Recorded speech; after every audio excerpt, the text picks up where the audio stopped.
Assalamualaikum warahmatullahi wabarakatuh. Pemirsa, kembali saya adalah Citra menjumpai Anda dalam tayangan yang menambah wawasan di dunia seni dan budaya yang bernuansa religi, yaitu Telaah.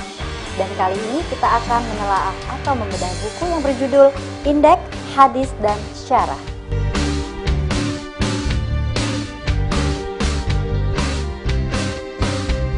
Hadis adalah perkataan dan perbuatan Nabi Muhammad SAW. Hadis sebagai sumber hukum mempunyai tingkatan kedua di bawah Al-Quran. Dan untuk lebih jelas lagi, kita akan menemui penulisnya, yaitu Buya Haji Muhammad Alfian Caniago. Mari kita temui beliau. Assalamualaikum Buya, apa kabar? Waalaikumsalam warahmatullahi wabarakatuh. Alhamdulillah baik. Iya, alhamdulillah sehat. Gimana nih, sibuk sekarang ya Buya ya, ceramah-ceramah pastinya? Iya, biasalah. Iya, alhamdulillah. Tugas rutin. Iya, ya Bu ya, kita mau ngobrol tentang masalah indeks hadis dan syarah. Iya. Apa sih yang membuat Buya termotivasi sehingga menulis indeks hadis dan syarah ini, dan kenapa sih judulnya indeks? Iya, mungkin bisa dijelaskan. Iya, sebetulnya motivasinya ingin mengajak umat ini agar akhlaknya sesuai dengan akhlak Rasulullah Sallallahu Alaihi Wasallam. Karena di dalam sebuah hadis dijelaskan, Innama bu'astu liutammima makarimal akhlak. Tidaklah Muhammad itu diutus kecuali untuk menyempurnakan akhlak. Nah, sementara akhlak kaum muslimin khususnya di Indonesia masih jauh dari nilai-nilai yang kita harapkan. Karena itu mudah-mudahan dengan diterbitkan buku ini ya akan sangat membantu. Tentu kita mencari penyebab kenapa. Boleh jadi keinginan untuk akhlak mereka sesuai dengan tuntunan Rasulullah, tapi barangkali ada hal-hal yang menyebabkan itu menjadi tidak terwujud. Nah, ternyata memang betul. Memang sudah banyak kitab hadis yang diterbitkan, tetapi tapi ternyata itu belum ada yang memakai metodologi yang memudahkan setiap orang mencarinya. Itu. Nah, ini kelemahan kita. Kelemahan kita selama ini ketika kita mencari satu hadis sulit bukan main. Meskipun kita punya kitab hadis, kitab itu sudah ada di tangan kita. Ketika kita mencari, misalnya mau mencari tentang malu, misalnya malu itu ada di bab apa ya, itu tidak mudah mencari. Tidak mudah ya. Karena itu disusunlah kitab hadis yang dilengkapi dengan indeks. Indeks ini diambil dari arti hadis. Nah, ya. Jadi arti hadis, misalnya ada hadis yang berbunyi misalnya begini. Al-Islamu nazifun fatanazzafu fa innahu la yadkhulul jannah illa nazif. Islam itu bersih, karena itu bersihkan dirimu. Tidaklah seseorang masuk surga kecuali dia orang yang bersih. Subhanallah. Nah, ini sebetulnya rumus kehidupan. Kita punya rumus yang banyak. Ya, kalau kita mencari sesuatu sesuai dengan rumus, pasti hasilnya nanti bisa sudah kita tebaklah kira-kira gitu ya. Ingin surga bersih. Ingin ridha Allah bersih. Tapi yang bersih itu tidak cuma cukup hanya baju. Hati kita harus bersih, pikiran harus bersih, ucapan, perbuatan. Nah, semuanya contohkan jadi dari arti hadis tadi kita ambil 3 kata, 1 kata bersih, 2 kata Islam, 3 kata surga. Lalu kata itu kita masukkan ke dalam indeks. Ini indeksnya. Indeks yang dicuak ini, lalu disusun secara abjad. Nah, supaya mudah gitu, mudah kita mencarinya, ya. Ingin mencari apa yang ingat dari arti hadis? Oh, ingat surga, kita buka indeks yang dahului dengan huruf S, surga. Nanti akan ketemu hadis-hadis yang menjelaskan tentang surga. Banyak sekali. Insya Allah dengan kitab ini kita mencari hadis semudah mencari kata dalam kamus. Bu ya, pertanyaan berikutnya nih, di cover depan ini tulisnya ada 1885 hadis pilihan dari 6 kitab hadis syahih. Apa mungkin yang disampaikan? Mungkin bisa dijelaskan. Jadi begini, ini merupakan kumpulan hadis dari berbagai macam kitab hadis, tetapi rujukannya adalah kutubus syittah. Hadis terutama yang dipilih adalah hadis-hadis yang kontekstual. ya yang erat dengan kehidupan kita keseharian ya. Karena itu nanti kalau Mbak Dela misalnya membuka satu hadis lalu dibaca gitu ya, dibaca lalu dibaca arti, setelah arti ada syarahnya. Nanti Mbak Dela akan merasa hadis ini menceritakan tentang aku ya, pengalaman aku jadi ya, langsung rasa gitu ya. Nah, kenapa? Karena memang hadis yang dipilihkan itu hadis yang kontekstual ya, dan insya Allah ini adalah merupakan kitab hadis, 6 kitab hadis sahih ya, kutub syifah ya, kutub syifah, dan insya Allah sahih. Iya. Dan berapa lama sih dia menyelesaikan buku ini? Lebih dari 2 tahun. 2 tahun sebenarnya. Iya, setebal ini pastinya ya. Dan itu dua, itu satu, ini satu. Jadi satu setnya itu dua. Jadi satu set itu 2 ya Bu ya. Jadi 2 tahun ya sebenarnya. 2 tahun, tapi karena tulisnya dengan cinta, ya masa 2 tahun tidak terlalu lama. Apa sih kendalanya? Ada nggak kendalanya tuh? Kendala ada ya, tetapi kendala itu karena sudah dikalahkan oleh rasa cinta tadi ya, harus tadi selesaikan. ya, sehingga itu nggak ada. Karena ini untuk banyak umat tentunya ya Bu ya. Terus menurut Buya, apa yang menjadi kelebihan dari buku ini? Sebetulnya banyak ya kelebihan. Pertama tadi ada indeksnya. Yang kedua ya, ini ada syarahnya. Ada syarahnya. Syarah itu penjelasan. Nah, kenapa hadis diberikan penjelasan? Karena memang hadis banyak yang bersifat tamsil. Atau perumpamaan. Misalnya ada sebuah hadis yang artinya kira-kira sesungguhnya wanita itu tampak dari depan seperti syaitan dan dari belakang seperti syaitan. Nah, perumpamaan lanjutan dari hadis itu ya, barang siapa yang melihat wanita cantik yang membuat hatinya terpesona, maka hendaklah ia kembali pulang temui istrinya. Karena hal yang demikian dapat meredam apa yang bergejolak di hati.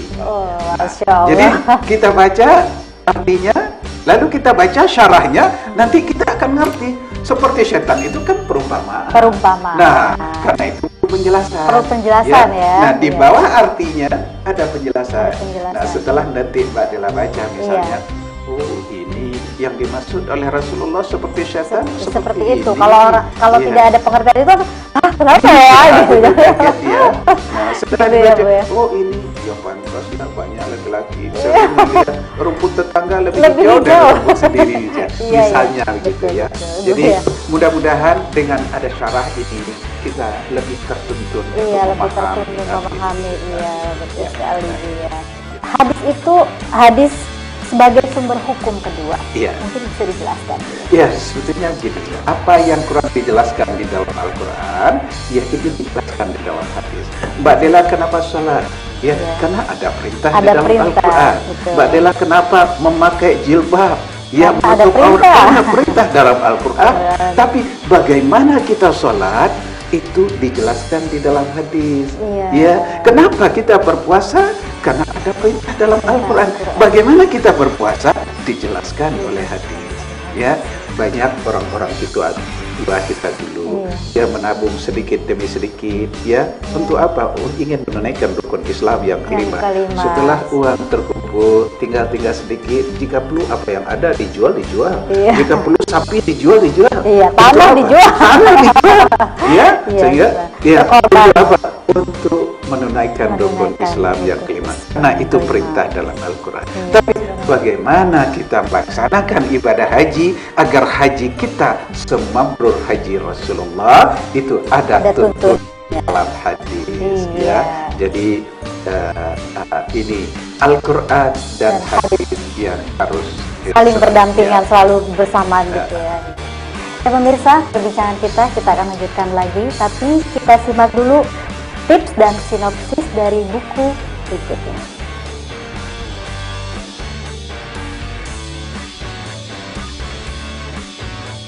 Pemirsa umat Muhammad yang terpilih dan terhormat, selama ini persoalan hadis dalam kehidupan kita adalah sulit mencarinya. Ya, meskipun keinginan yang sangat besar untuk hidup sesuai dengan tuntunan Rasulullah, tetapi ketika kita menghadapi suatu persoalan, kita ingin mencari solusinya seperti apa yang diberikan oleh Rasulullah. Ya, tetapi dan itu tidak mudah, sudah tidak mudah. Meskipun kita punya kitab hadis yang banyak, tapi di mana letaknya? Dalam kitab apa? Ya, hadis nomor berapa? Halaman berapa? Kini saudara, kesulitan itu telah terjawab dengan diterbitkan kitab Indeks Hadis dan Syarah. Ya, indeks untuk memudahkan kita mencari hadis. Setiap hadis ada nomornya, ya, ada halamannya dan ada syarahnya. Kalau Anda mencari satu persoalan, ya, sepanjang Anda ingat apa arti hadisnya, tentang apa? Oh, misalnya tentang hati, Anda tinggal buka di hati. Ya, Anda akan menemukan hadis-hadis yang menjelaskan tentang hati banyak sekali. Hati seperti apa yang Anda maksud? Ya, hati yang tertelungkup, hati yang terkunci, hati yang khusyuk, hati yang tunduk, hati yang tawadhu. Silakan Anda lihat di sini. Semudah mencari kata dalam kamus. Ya, barangkali ya, ada mungkin persoalan rezeki atau barangkali persoalan obat, kita buka di obat. Ya. Saudara, karena itu mari kembalikan kepada Al-Quran dan hadis Rasulullah Sallallahu Alaihi Wasallam. Kita akan lanjutkan lagi bersama Buya Alvis Caniago. Iya Buya, kita ngobrol-ngobrol lagi nih. Yeah. Nah, mungkin bisa dijelaskan pengertian dari hadis itu sendiri apa sih Buya? Ya, hadis itu sebetulnya perkataan, ucapan dan tingkatan Rasulullah Sallallahu Alaihi Wasallam. Ya, itu makna hadis secara harfiah. Secara harfiah. Jadi perkataan Rasulullah, tindakan Rasulullah, ya, dan perintah Rasulullah itu yang menjadi hadis. Dicatat oleh para sahabat, lalu disampaikan kepada tabi'in, lalu nanti disampaikan kepada para ulama, kepada umat.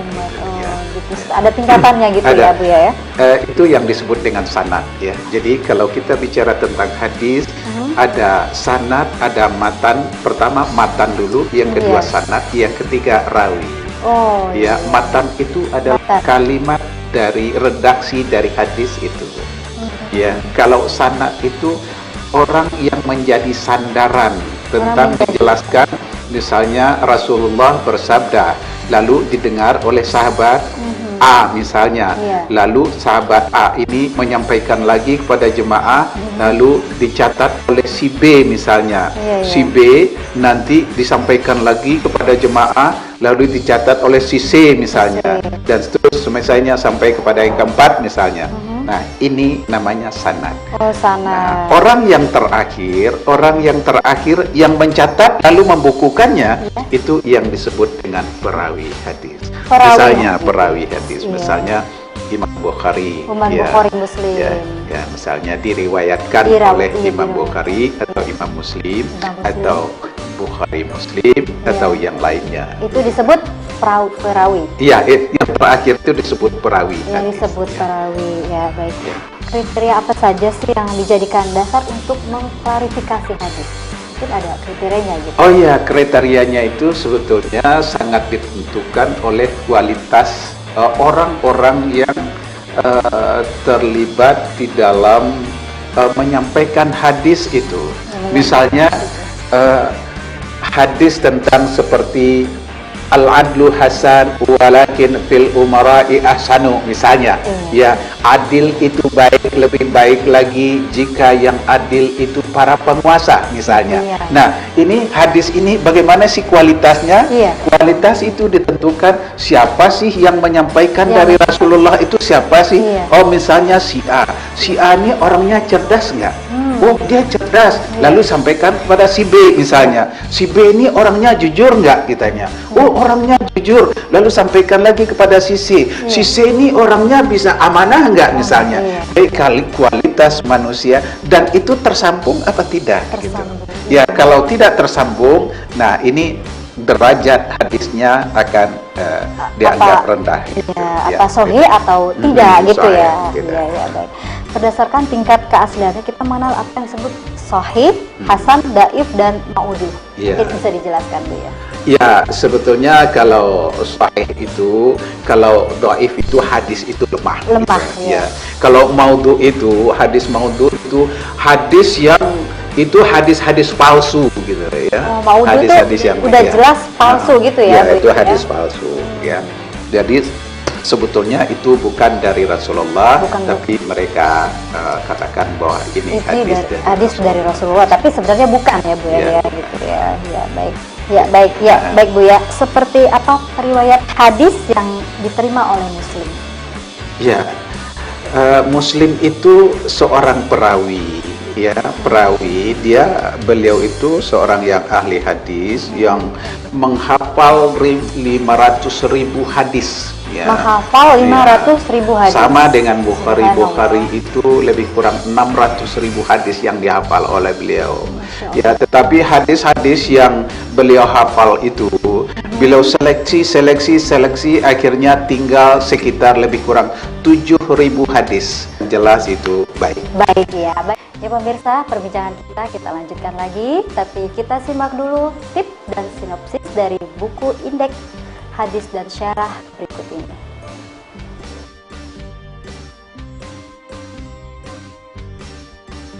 Saudara, budaya kita selama ini memang bukan budaya baca. Belum budaya baca, tapi masih budaya dengar. Misalnya ketika seseorang menunggu mobil di jalan, lalu sebetulnya sudah ada di sana itu dari rutenya ke sana dan ke sana, tapi dia tetap tidak percaya. Dia pasti akan bertanya, ini kecelilitan. Setelah dia dengar baru dia yakin. Ya, walaupun tulisannya sudah ada.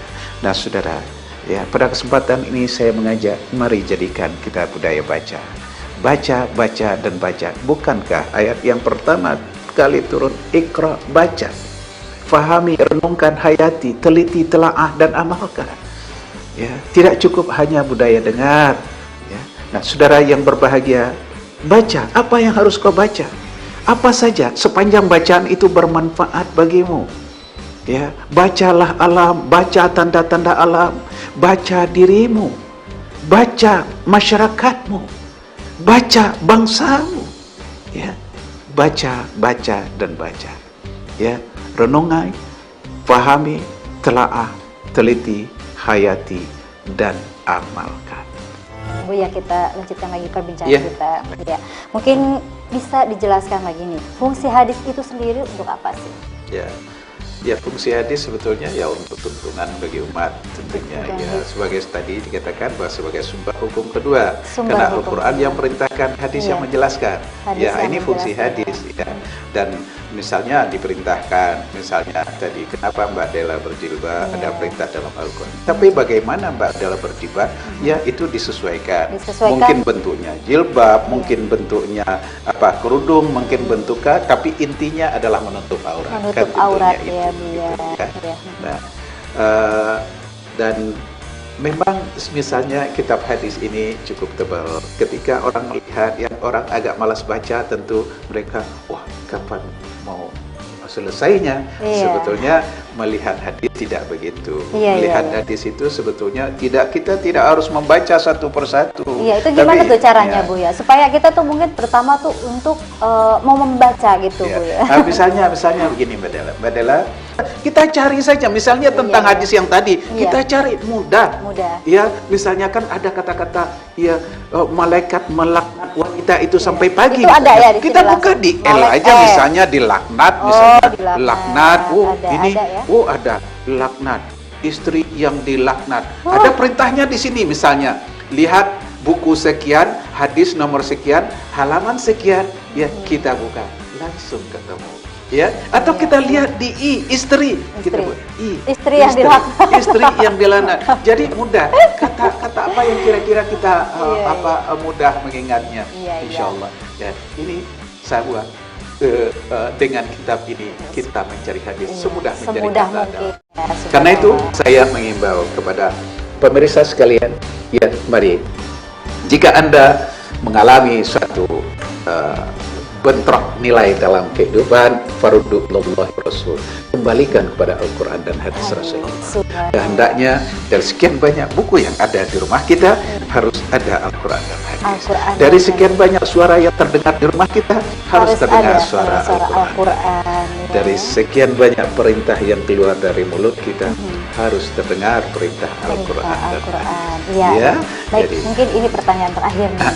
Ya. Harapan Buya diterbitkannya buku ini apa sih? Ya, harapan saya tentunya ya agar kalau kita punya persoalan dalam kehidupan, ya, nah kita kembalikan kepada hadis, kepada Al-Quran. Misalnya persoalan apa? Persoalan rezeki, kita buka di rezeki. Kenapa sih kok rezekiku makin hari makin menyusut misalnya? Oh.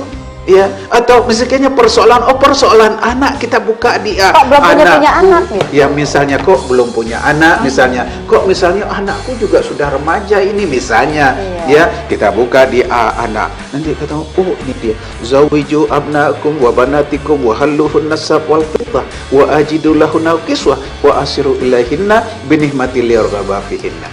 Artinya nikahkan anak laki-laki kalian, nikahkan anak perempuan kalian, ya, berikan anak perempuan kalian perhiasan, ya, sandangkan ia pakaian yang baik, beri dia hadiah yang baik agar dia disenangi oleh laki-laki yang akan memindangnya. Ya, jadi ya insya Allah sangat lengkap tuntunan yang diberikan oleh Rasulullah. Rasulullah pergi memang tidak meninggalkan dolar dan dinar, tapi beliau meninggalkan dua pesaka, itulah Al-Quran dan hadis. Ya. Kalau kita berpegang pada keduanya, insya Allah kita akan selamat dunia. Amin ya rabbal alamin.